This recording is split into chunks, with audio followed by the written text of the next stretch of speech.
Hello, I'm Bill Gates, Chairman of Microsoft. In this video, you're going to see the future. Who is Bill Gates? A software developer? A businessman? A philanthropist? A global health expert? This question, once merely academic, is becoming a very real question for those who are beginning to realize that Gates' unimaginable wealth has been used to gain control over every corner of the fields of public health, medical research, and vaccine development. And now that we are presented with the very problem that Gates has been talking about for years, we will soon find that this software developer with no medical training is going to leverage that wealth into control over the fates of billions of people.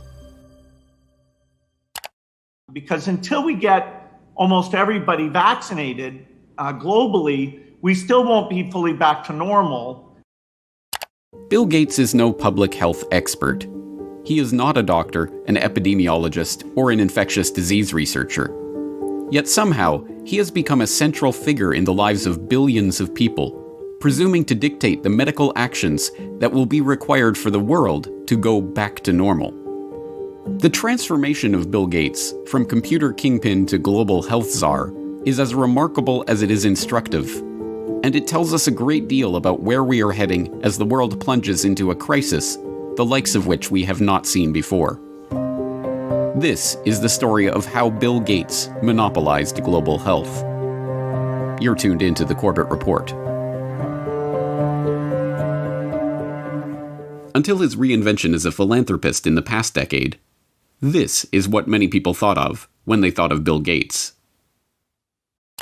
In the case of the United States versus Microsoft, the US Justice Department contended that the software giant had breached antitrust laws by competing unfairly against Netscape Communications in the internet browser market, effectively creating a monopoly. Bill's first concern was that the prosecution could potentially block the release of his company's latest operating system, Windows 98. Okay, you asking me about when I wrote this email, or what are you asking me about? I'm asking you about January of 1996. That month. Yes, sir. And what about it? What non-Microsoft browsers were you concerned about in January of 1996? I don't know what you mean concerned. What is it about the word concerned that you don't understand?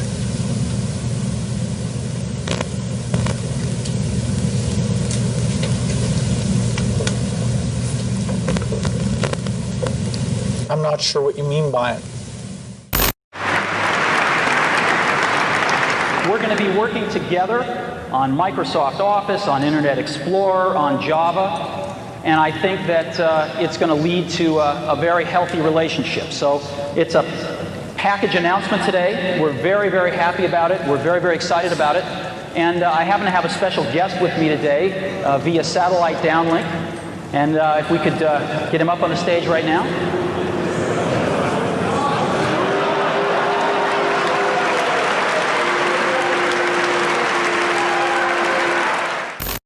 Police and security guards in Belgium were caught flat-footed today by a cowardly sneak attack on one of the world's wealthiest men. The target was Microsoft Chairman Bill Gates, arriving for a meeting with community leaders. Watch what happens when a team of hitmen meet him first with a pie in the face.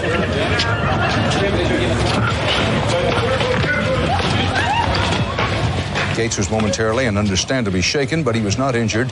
The hit squad piled on with two more pies before one of them was wrestled to the ground and arrested. The others, for at least the moment, got away. Gates went inside, wiped his face clean, and made no comment. He then went ahead with his scheduled meeting. No word on the motive for this attack.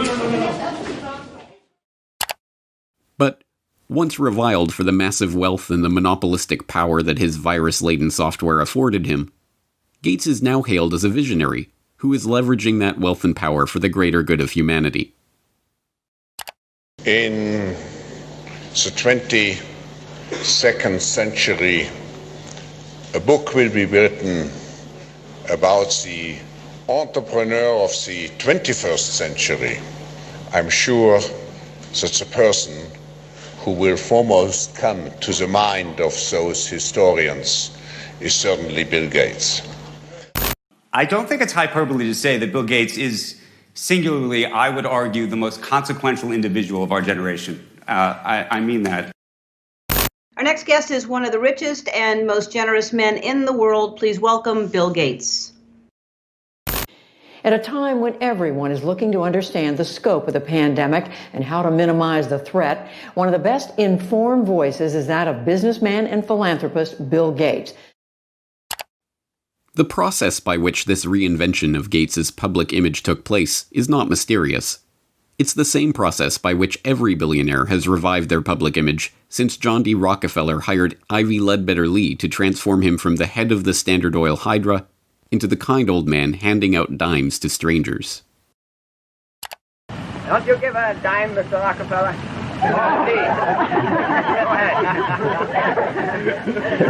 Give it a dime. Thank you, sir. Thank you very much. I consider myself... Thank you for the ride. I consider myself more than amply paid. Bless you, bless you, Yes. bless you. More to the point, John D. Rockefeller knew that to gain the adoration of the public, he had to appear to give them what they want: money.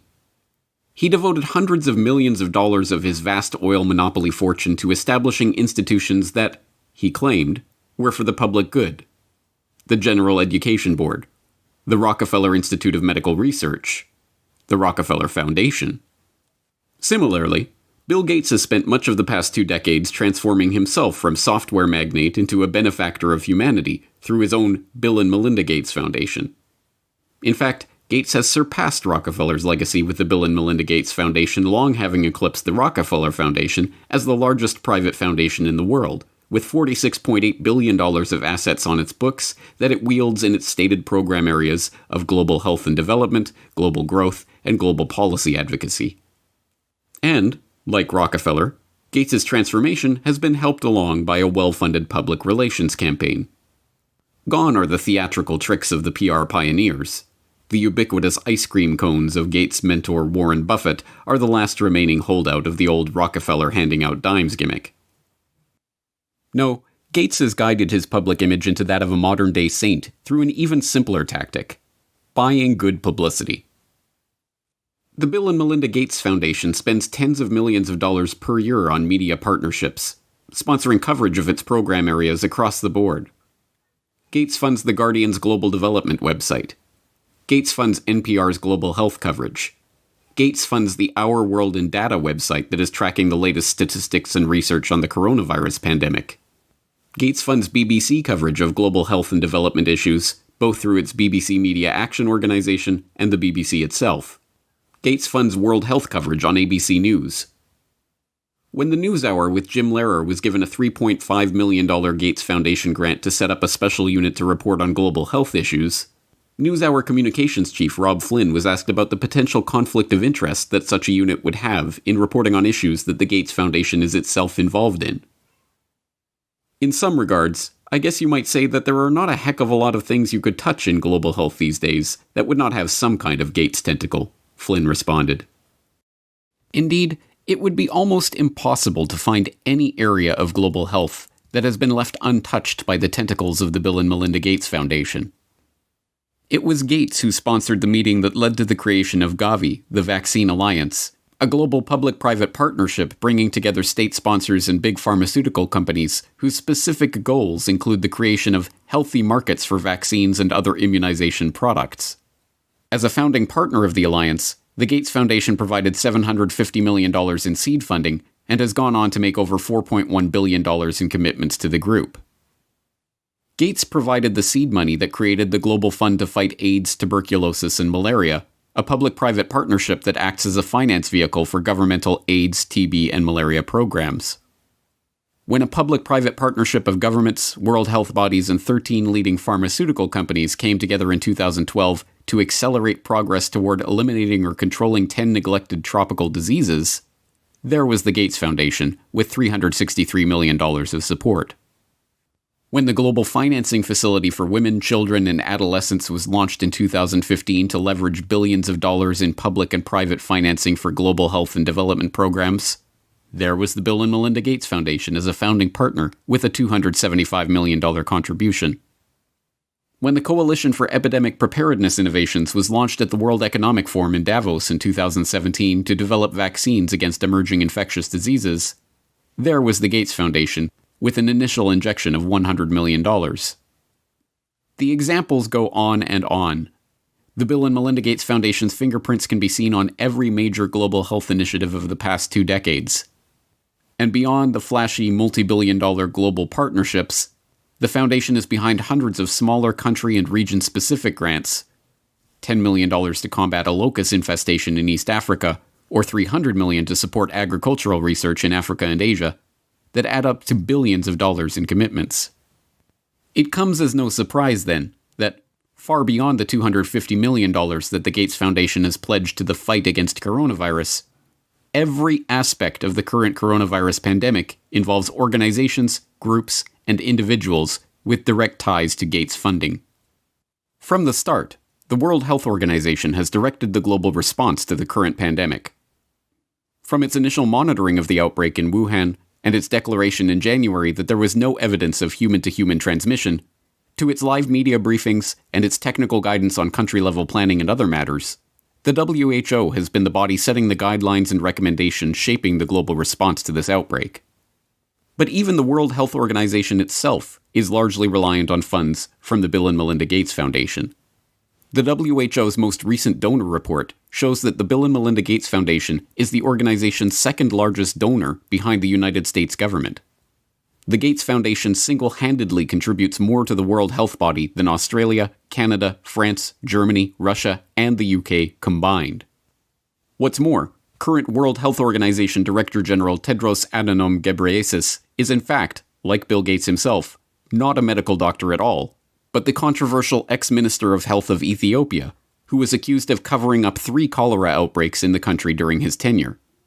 Before joining the WHO, he served as chair of the Gates-founded Global Fund to fight AIDS, tuberculosis, and malaria, and sat on the board of the Gates-founded Gavi, the Vaccine Alliance, and the Gates-funded Stop TB Partnership. The current round of lockdowns and restrictive stay-home orders in Western countries were enacted on the back of alarming models predicting millions of deaths in the United States and hundreds of thousands in the UK. Imperial College in London released a COVID-19 report, and that's where most of our U.S. leaders are getting the information they're basing their decision-making on. The report runs us through a few different ways this could turn out depending on what our responses are. If we don't do anything to control this virus, over 80% of people in the U.S. would be infected over the course of the epidemic, with 2.2 million deaths from COVID-19. That 2.2 million deaths also doesn't account for the potential negative effects of health systems being overwhelmed. From this evening, I must give the British people a very simple instruction. You must stay at home. Enough is enough. Go home and stay home. A statewide order for people to stay at home.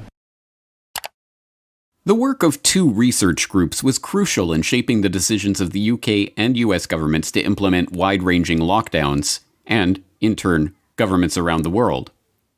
The first group, the Imperial College COVID-19 Research Team, issued a report on March 16th that predicted up to 500,000 deaths in the UK and 2.2 million deaths in the US unless strict government measures were put in place.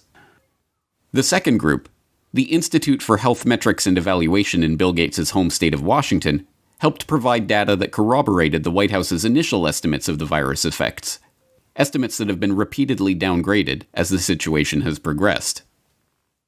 Unsurprisingly, the Gates Foundation has injected substantial sums of money into both groups. This year alone, the Gates Foundation has already given $79 million to Imperial College, and in 2017, the foundation announced a $279 million investment into the IHME to expand its work collecting health data and creating models. Anthony Fauci, meanwhile, has become the face of the US government's coronavirus response, echoing Bill Gates' assertion that the country will not get back to normal until a good vaccine can be found to ensure the public's safety. If you want to get to pre-coronavirus, that might not ever happen in the sense of the fact that the threat is there, but I believe with the therapies that will be coming online and with the fact that I feel confident that over a period of time we will get a good vaccine, that we will never have to get back to where we are right back now.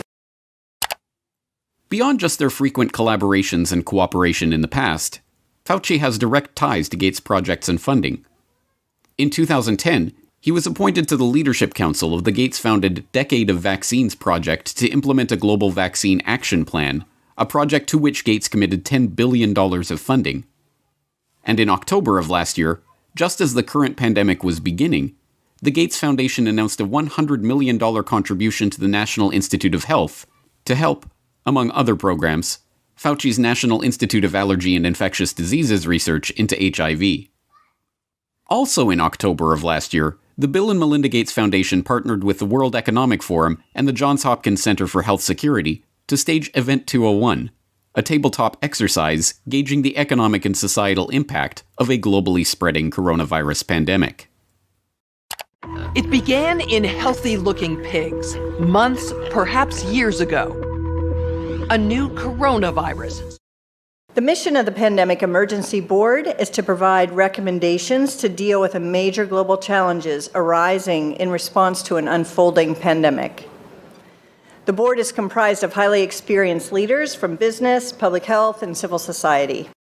We're at the start of what's looking like it will be a severe pandemic. And there are problems emerging that can only be solved by global business and governments working together. Governments need to be willing to do things that are out of their historical perspective, or for the most part, it's really a war footing that we need to be on. Given the incredible reach that the tentacles of the Bill and Melinda Gates Foundation have into every corner of the global health markets, it should not be surprising that the foundation has been intimately involved with every stage of the current pandemic crisis either. In effect, Gates has merely used the wealth from his domination of the software market to leverage himself into a similar position in the world of global health. The whole process has been cloaked in the mantle of selfless philanthropy, but the foundation is not structured as a charitable endeavor. Instead, it maintains a dual structure. The Bill and Melinda Gates Foundation distributes money to grantees, but a separate entity, the Bill and Melinda Gates Foundation Trust, manages the endowment assets. These two entities often have overlapping interests, and, as has been noted many times in the past, grants given by the foundation often directly benefit the value of the trust's assets. One of my favorite parts about my job at the Gates Foundation is that I get to travel to the developing world, and I do that quite regularly. My first trip in India, I was in a person's home where they had dirt floors, no running water, no electricity, and that's really what I see all over the world. So in short, I'm startled by all the things that they don't have. But I am surprised by one thing that they do have: Coca-Cola. Coke is everywhere. In fact, when I travel in the developing world, Coke feels ubiquitous.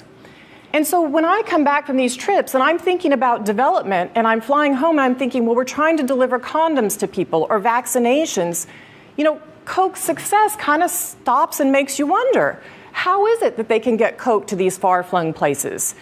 And if they can do that, why can't governments and NGOs do the same thing? And the charity of Microsoft founder Bill Gates and his wife Melinda is under criticism following the disclosure it substantially increased its holdings in the agribusiness giant Monsanto to over $23 million. Critics say the investment in Monsanto contradicts the Bill and Melinda Gates Foundation's stated commitment to helping farmers and sustainable development in Africa. The study from the pressure group Global Justice Now paints a picture of the Gates Foundation partly as an expression of corporate America's desire to profit from Africa, and partly a damning critique of its effects. You could have a case where the initial research is done by a Gates-funded institution. The media reporting on how well that research is conducted is done. The media outlet is a Gates-funded outlet, and maybe a Gates-funded journalist from a media programme, and then the programme is implemented more widely by a Gates-funded NGO. I mean, there are some very insular circles here. Among the many criticisms, the idea that private finance can solve the problems of the developing world. Should poor farmers be trapped into debt by having to use chemicals or fertilizers underwritten by offshoots of the foundation? This is no mere theoretical conflict of interest. Gates is held up as a hero for donating $35.8 billion worth of his Microsoft stock to the foundation. But during the course of his decade of vaccines, Gates' net worth has actually doubled, from $54 billion to $103.1 billion. The Rockefeller story provides an instructive template for this vision of tycoon turned philanthropist. When Rockefeller faced a public backlash, he helped spearhead the creation of a system of private foundations that connected in with his business interests.